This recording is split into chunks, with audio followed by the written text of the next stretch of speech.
మాస శివరాత్రి పర్వదినం రోజున జన్మించిన వారికి ఆ పరమేశ్వరుని అంశ తప్పకుండా ఉంటుందని, అలా జన్మించిన పిల్లి అప్పారావు నిర్మించిన శ్రీ గౌరీ కేదారేశ్వర స్వామి ఆలయం దర్శించుకోవడం తన పూర్వజన్మ సుకృతమని ప్రముఖ సినీ హాస్య నటులు గౌతమ్ రాజు అన్నారు. కాకినాడ రూరల్ మండలం ఇంద్రపాలెం గ్రామంలో వేంచేసిన శ్రీ గౌరీ కేదారేశ్వర స్వామి ఆలయాన్ని కార్తీక మాస శివరాత్రి సందర్భంగా గౌతమ్ రాజు దంపతులు దర్శించి ఆలయంలో ప్రత్యేక పూజలు నిర్వహించారు. ఆలయ చైర్మన్ చల్లంగి శ్రీనివాస్ దంపతులు గౌతమ్ రాజు దంపతులకు ఘన స్వాగతం పలకగా ఆలయ ప్రధాన అర్చకులు గోపి గణపతిలో వేద మంత్రోచ్చరణలతో స్వాగతం పలికారు. స్వామివారిని దర్శించుకుని ఆలయ ప్రాంగణంలో ఏర్పాటు చేసిన దీపాలు వెలిగించారు. ఈ సందర్భంగా గౌతమ్ రాజు మాట్లాడుతూ పిల్లి అప్పారావు నిర్మించిన ఈ గౌరీ కేదారేశ్వర స్వామి ఆలయాన్ని దర్శించుకోవడం చాలా ఆనందంగా ఉందన్నారు.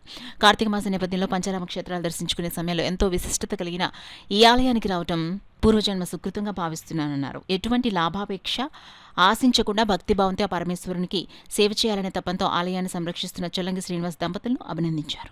మనం ఈ కార్తీక మాసం 20వ తారీఖు వరకు ఉంది పౌర్ణమి. అంతవరకు కూడా అంటే ఈ కార్తీక మాసానికి ప్రత్యేకత ఉంది. ఆ ప్రత్యేకత ఏంటి? ఆ ప్రత్యేకత దేవుడు ఎవరంటే శివుడు.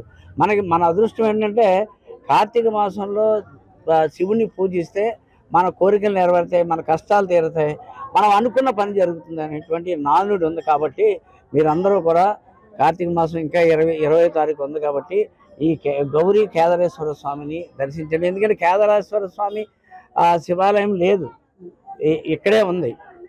ప్రతి చోట ఇప్పుడు పంచారామాల్లో సామలకోట, ద్రాక్షారం, పాలకొల్లు, భీమవరం, అమరావతి.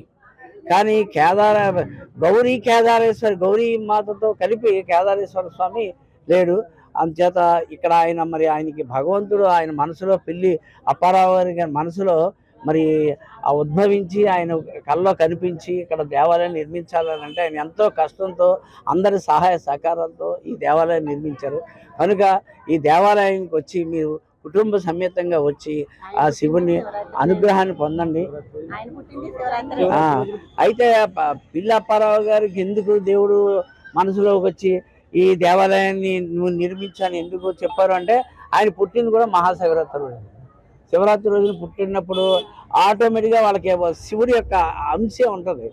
సో ఈ దేవాలయానికి రావడం నా పూర్వజన్మ సుకృతంగా భావిస్తూ మీకు అందరికీ నమస్కారం తెలియజేసుకుంటున్నాను. ఓం నమః శివాయ, ఓం నమః శివాయ, హర హర శంభో శంకర, ఓం నమో గౌరీ కేదారేశ్వరి స్వామికి.